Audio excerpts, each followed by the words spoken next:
Seja muito bem-vindo ao primeiro vídeo sobre Estatuto e Código de Ética do Projeto OAB. O objetivo desse vídeo é mostrar para você quais são os atos privativos do advogado, aqueles atos que só o advogado pode realizar.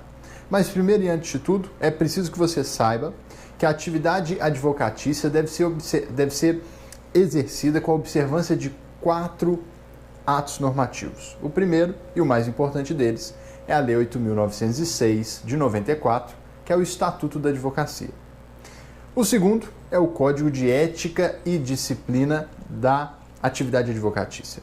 O terceiro é o Regulamento Geral, que vai regulamentar as disposições do Estatuto e do Código de Ética. Cuidado, muitas vezes a gente se prepara para a prova, para as questões de Estatuto e Advocacia e estuda só pela Lei 8.906 e pelo Código de Ética e se esquece do Regulamento Geral. E nas últimas provas da OAB tem literalmente despencado questões sobre o Regulamento Geral. O Regulamento Geral ele tem questões importantíssimas que provavelmente vão cair na sua prova. Então, nos nossos vídeos nós vamos acompanhar e estudar com detalhes o Regulamento Geral porque ele é muito importante. E quarto, os provimentos editados pela OAB, pela diretoria da OAB. Com esses 4 diplomas normativos, você tem o regramento da atividade advocatícia no Brasil. Mas o tema principal do nosso vídeo hoje é identificar quais são aquelas atividades que são privativas do advogado. Significa dizer, aquelas atividades que só o advogado pode exercer. Elas vão estar elencadas lá no artigo 1º do Estatuto.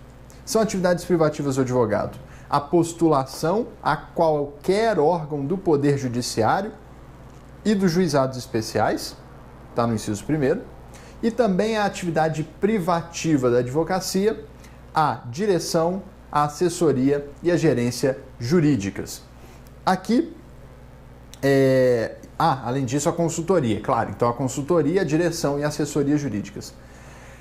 Essas atividades só podem ser exercidas por advogado. Então, se a gente pega, por exemplo, a Companhia Energética de Minas Gerais, a CEMIG, ela tem uma diretoria jurídica. O cargo de diretor jurídico só pode ser ocupado por um advogado, porque é um cargo de diretoria jurídica, só advogado. Quem não for advogado não pode ocupar esse cargo. Mas cuidado, nós temos exceções a essa regra. Situações em que alguns atos aparentemente privativos de advogado podem ser praticados por quem não é advogado. O primeiro é o habeas corpus. É só você lembrar daquele clássico exemplo do papel de pão, que o preso pode pegar um papel de pão e fazer o seu próprio habeas corpus. Habeas corpus não é ato privativo de advogado. Então é uma postulação ao Poder Judiciário, mas que não é privativa do advogado. E o segundo é o ius postulandi, que você conhece muito bem. É a capacidade que a parte tem de postular ao Poder Judiciário sem advogado, que vale para os juizados especiais, em causas cíveis, para os juizados especiais cíveis, em causas de até 20 salários mínimos. Cuidado, a alçada dos tribunais são até 40 salários mínimos para os juizados estaduais e até 60 salários mínimos para os juizados federais.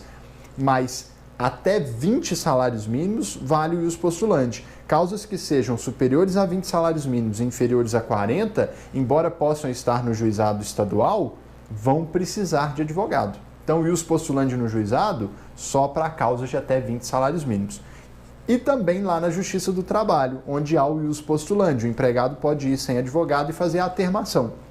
Nesses dois casos, então, quais sejam habeas corpus e ius postulandi nos juizados especiais até 20 salários mínimos e na Justiça do Trabalho, há postulação a órgãos do Poder Judiciário, mas não há necessidade de um advogado, não é ato privativo do advogado. Mas aí eu quero chamar a sua atenção para um fato fundamental e muito importante. Todo ato constitutivo de pessoas jurídicas, sejam sociedades empresárias, sejam associações, fundações, cooperativas, para que ele possa ser levado a registro na junta comercial ou no cartório de registro de pessoas jurídicas, eles precisam estar assinados, visados por um advogado. Então, para que eu possa registrar o ato constitutivo de uma empresa na junta comercial, tem que ter a assinatura de um advogado. Então, também é um ato privativo de advogado. Mas aí também tem exceção a essa regra. Quando eu estiver falando de uma microempresa ou uma empresa de pequeno porte, essa exigência é desconsiderada. A lei permite que a microempresa e a empresa de pequeno porte seja registrada na junta comercial sem a assinatura do advogado. Mas se não for uma microempresa e não for uma empresa de pequeno porte, precisa da assinatura do advogado. Então isso vale para empresas de médio e grande porte e vale também para associações, fundações, cooperativas, para pessoas jurídicas não empresárias. Tá bom? É essa a dica que eu queria dar para você hoje, para o seu exame de ordem nas matérias de Estatuto e Código de Ética. Continue conosco nas próximas.